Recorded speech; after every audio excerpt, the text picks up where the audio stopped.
Romance doll एक Japanese erotic drama है। ये कहानी कितामारू तेत्सुओ नाम के एक आर्ट ग्रेजुएट की है जो लोगों के लिए लव डॉल बनाने का काम करता है। एक दिन वो एक ऐसा मास्टरपीस बनाता है जिसके लिए लोग दीवाने हो जाते हैं। इस डॉल का नाम उसने अपनी पत्नी के नाम पर रखा है क्योंकि उसने ये डॉल अपनी पत्नी से इंस्पायर होकर बनाई है। इस डॉल की खासियत ये है कि इसे छूने पर ये किसी इंसान को छूने का एहसास दिलाती है। तेत्सुओ ने अपने क्राफ्ट में ऐसी मास्टरी कैसे हासिल की, इसे जानने के लिए कहानी में आखिरी तक बने रहिए। लेकिन इससे पहले मेरा आपसे रिक्वेस्ट है कि अगर आपको मेरा काम पसंद आता है तो वीडियो को लाइक, शेयर और चैनल को सब्सक्राइब कर दें। तेत्सुओ एक आर्ट ग्रेजुएट है जिसने अमेरिकन यूनिवर्सिटी से पढ़ाई की है और बड़ी ही बेसब्री से एक नौकरी की तलाश में है। जल्द ही उसे एक डॉल फैक्ट्री में नौकरी मिल भी जाती है। हालांकि उसे पता नहीं है कि इस फैक्ट्री में किस तरह के डॉल बनाए जाते हैं। फैक्ट्री में काम करने वाली एक पुरानी स्टाफ उसे बतलाती है कि यहाँ लव डॉल बनाए जाते हैं जिसका इस्तेमाल लोग रोमांस के लिए करते हैं। फैक्ट्री का मेन मोल्डर आइकावा किंजी है जो डॉल को ढालने का काम करता है, सिलिकॉन की सॉफ्टनेस और फील का ख्याल रखता है। तेत्सुओ को काम के बारे में समझाता है। चूंकि तेत्सुओ को किसी भी हाल में एक नौकरी चाहिए, वो लव डॉल बनाने वाली फैक्ट्री ज्वाइन कर लेता है। फिलहाल वो इस स्थिति में नहीं है कि नौकरी छांट सके। यहाँ काम करते हुए उसे जल्द ही ये बात समझ में आ जाती है कि लव डॉल बनाना कोई आसान काम नहीं है। यहाँ क्वालिटी कंट्रोल का बहुत ज़्यादा ध्यान रखना पड़ता है। इस बिजनेस में कंपटीशन इतना ज़्यादा है कि कुछ ना कुछ इनोवेशन करते ही रहना पड़ता है। पहले इन्फ्लेटेड डॉल्स का चलन था जिसमें हवा भरी जाती थी। फिर लेटेक्स का ज़माना आया, पर ये ड्यूरेबल नहीं होते हैं और जल्द ही गंदे हो जाते हैं। इन्हें साफ करना भी कठिन है। तब पीवीसी डॉल्स का चलन शुरू हुआ। ये दिखने में रियलिस्टिक हैं, पर इन्हें छूने पर कुछ भी फील नहीं किया जा सकता है। अब सिलिकॉन का ज़माना है जो लेटेक्स की तरह ही ज़्यादा ड्यूरेबल है और रफ यूज के बाद भी काफ़ी समय तक चलती है। पर लेटेक्स के मुकाबले इस पर काम करना ज़्यादा आसान है। इसकी फिनिशिंग भी अच्छी होती है। एक दिन मिस्टर आइकावा उसे बतलाता है कि वो एक ऐसी परफेक्ट डॉल बनाना चाहता है जिसमें इंसानी स्किन को छूने का फील हो, जो इतनी खूबसूरत और आकर्षक हो कि आत्माएं उसमें आकर समा जाएं। इस डॉल फैक्ट्री का मालिक मिस्टर कौरू कुबोटा नाम का आदमी है जो कभी एक पुलिस अफसर हुआ करता था। उसने पुलिस की नौकरी छोड़ दी और लव डॉल के बिजनेस में उतर आया है। 30 साल पहले मोल्डर आइकावा की मुलाकात जेल में मिस्टर कुबोटा से हुई थी जो उसी थाने में तैनात था। आइकावा को शराब पीकर एक बार में मारपीट करने के आरोप में जेल में डाला गया था। कुबोटा ने उसकी आर्टिस्टिक काबिलियत को पहचाना और तब से आज तक वे साथ मिलकर काम कर रहे हैं। तेत्सुओ मिस्टर आइकावा के साथ फैक्ट्री में सिलिकॉन के मोल्डिंग का काम करते हैं, पर मिस्टर कुबोटा को फैक्ट्री में बन रही नई डॉल्स पसंद नहीं आ रही हैं क्योंकि ये रियलिस्टिक नहीं है। इन डॉल्स का ब्रेस्ट साइज बहुत ज़्यादा है, सिलिकॉन का कंपोजिशन भी ठीक नहीं है। उन्हें छूने पर रियलिटी का एहसास नहीं होता है। कस्टमर्स को ये डॉल पसंद नहीं आएगी। कुबोटा डॉल रिजेक्ट कर देता है। अब आइकावा और तेत्सुओ को फिर से काम करना होगा। वे रियलिटी का फील कैसे लाएंगे? बरसों से डॉल मोल्ड करते करते आइकावा के हाथ इतने सख्त हो चुके हैं कि वो सेंसेशन फील ही नहीं कर सकता है। जबकि तेत्सुओ ने कभी किसी लड़की का ब्रेस्ट छुआ ही नहीं। उसने उस एहसास को कभी महसूस ही नहीं किया है जो एक औरत के ब्रेस्ट को छूने पर होता है। वे कैसे रियलिस्टिक फील देने वाली डॉल तैयार कर पाएंगे? तब वे एक आइडिया निकालते हैं कि वे एक मॉडल के ब्रेस्ट की नकल करेंगे। चूँकि वे सीधे ये इश्तिहार नहीं दे सकते हैं कि वे एडल्ट यूज के लिए इंसानी ब्रेस्ट की नकल तैयार करना चाहते हैं और उन्हें एक लाइव मॉडल की ज़रूरत है, इसलिए वे मेडिकल पर्पस की बात इश्तिहार में लिखते हैं। उनका इश्तिहार पढ़कर एक मॉडल योजोवा सोनोको वहाँ पहुँचती है। सोनोको को लगता है कि कैंसर पेशेंट जिन्होंने सर्जरी में अपना ब्रेस्ट खो दिया है, उनके लिए उसके ब्रेस्ट शेप का इस्तेमाल सांचे ढालने में किया जाएगा। ये एक भला काम है। उसे पता नहीं है कि इश्तिहार का मकसद कुछ और ही है। तेत्सुओ काम शुरू करता है और उसकी ब्रेस्ट पर लेप लगाता है। मोल्डिंग तैयार होने के बाद वो सोनोको के ब्रेस्ट को छूकर काफ़ी देर तक फील करता है। तेत्सुओ ने ऐसा सेंसेशन कभी फील नहीं किया था। वो सोनोको के ब्रेस्ट की हर सॉफ्टनेस और हार्डनेस को फील करता है, हर कर्व्स को समझता है।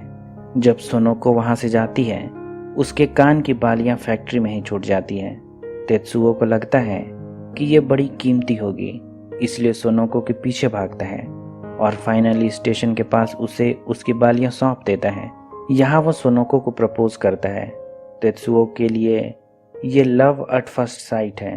हालांकि पहली बार मिलने पर ही किसी को प्रपोज करना काफ़ी क्रीपी है, पर सोनोको उसके प्रपोजल को एक्सेप्ट कर लेती है और उसे डेट करती है।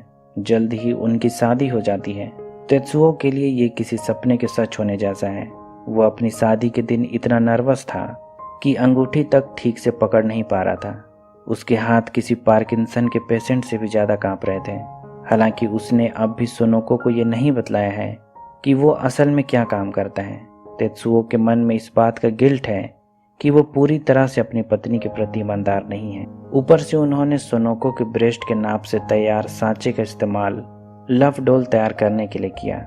इस डॉल ने मार्केट में अपनी एक कल्ट फॉलोइंग बना ली है। डॉल की बिक्री बढ़ गई है। अगर ये बात अब वो सोनोको को बतलाएगा तो वो किस तरह रिएक्ट करेगी, इसकी कोई गारंटी नहीं है। सोनोको को लगता है कि तेत्सुओ मेडिकल इक्विपमेंट बनाता है, पर वो तो एडल्ट डॉल्स के बिजनेस में है।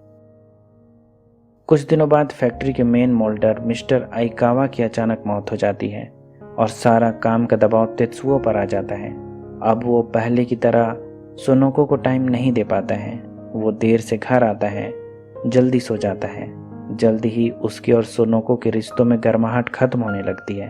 वो काम के बाद अब सीधे घर भी नहीं आता है, बल्कि बार में शराब पीता है और टाउन में यहाँ वहाँ घूमता है।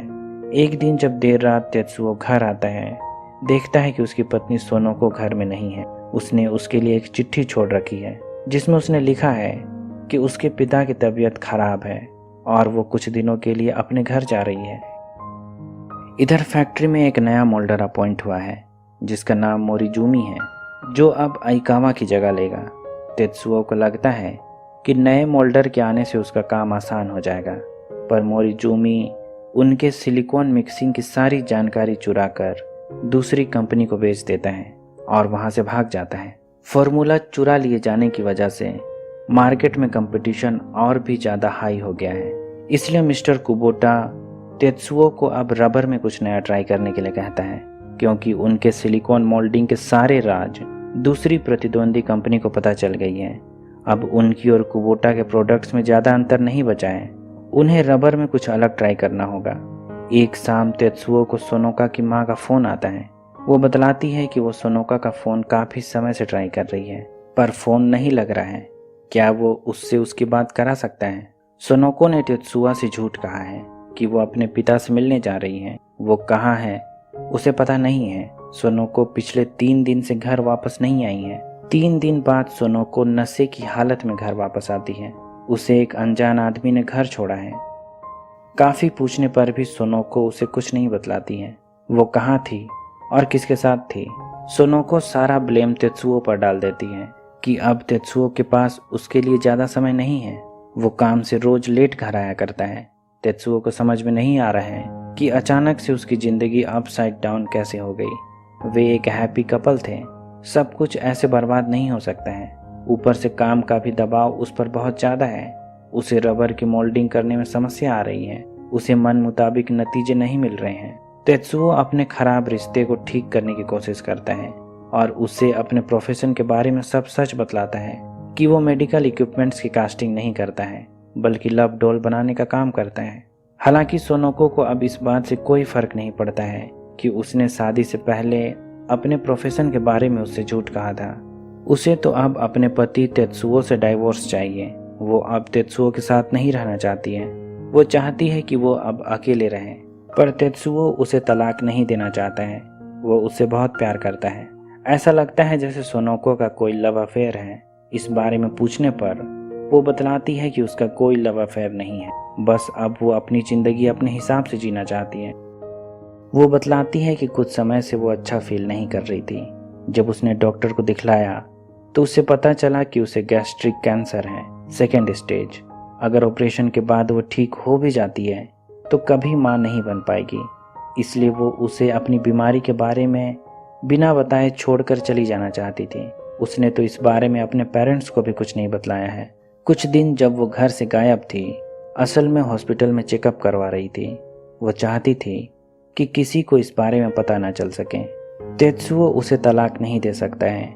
उसने केवल उससे इसलिए शादी नहीं की थी कि वो उसके बच्चों की माँ बने। तेत्सुओ ने उससे शादी इसलिए की थी क्योंकि वो उसके साथ रहना चाहता था। चाहे परिस्थिति जैसी भी रहे, तेत्सुओ हमेशा उसके साथ रहेगा। जैसे जैसे दिन बीतते हैं, सुनोको का कैंसर बड़ी तेजी से फैलने लगता है। अब उसके लिए ज़्यादा उम्मीद नहीं बची है, पर तेत्सुओ उसे खोना नहीं चाहता है। पर वो चाह कर भी ज़्यादा कुछ नहीं कर सकता है। तेत्सुओ एक काम कर सकता है, वो उसके साथ क्वालिटी टाइम स्पेंड कर सकता है। वो उसकी ज़िंदगी के हर एक बचे पल को खूबसूरत और यादगार बना सकता है।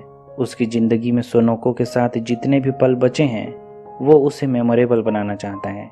वो उसके साथ क्वालिटी टाइम गुजारना चाहता है। समय के साथ सोनोको की बीमारी अब उसके शरीर पर भी दिखने लगी है। वो दुबली होती जा रही है। एक दिन सोनोको उससे कहती है कि वो उसके पूरे शरीर की मोल्डिंग करें और एक लव डॉल बनाएं, जो उसके मरने के बाद भी उसके एहसास को जिंदा रखें।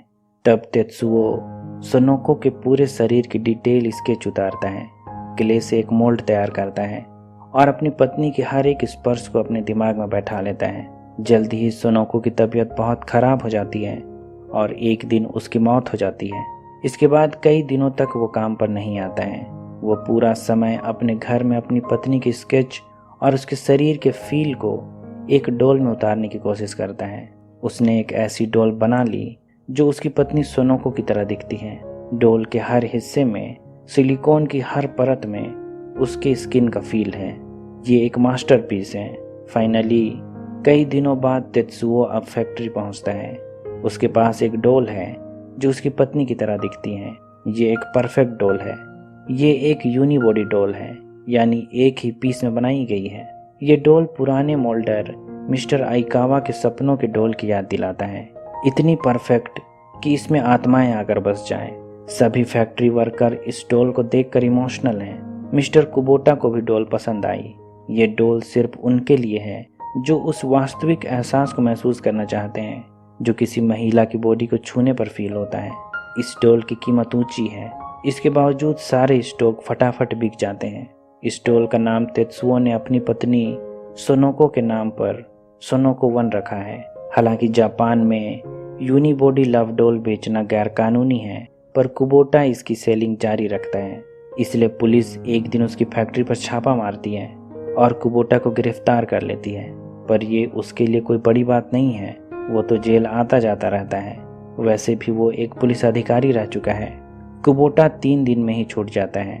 छूटने के बाद कुबोटा तय करता है कि सोनोको 1 की बिक्री वो विदेशों में करेगा। तेत्सुओ ने एक तरह से अपनी पत्नी सोनोको को फिर से जिंदा कर दिया है। सोनोको 1 को छूने पर ठीक वैसा ही फील होता है जैसा उसे उसकी पत्नी सोनोको को छूने पर होता था।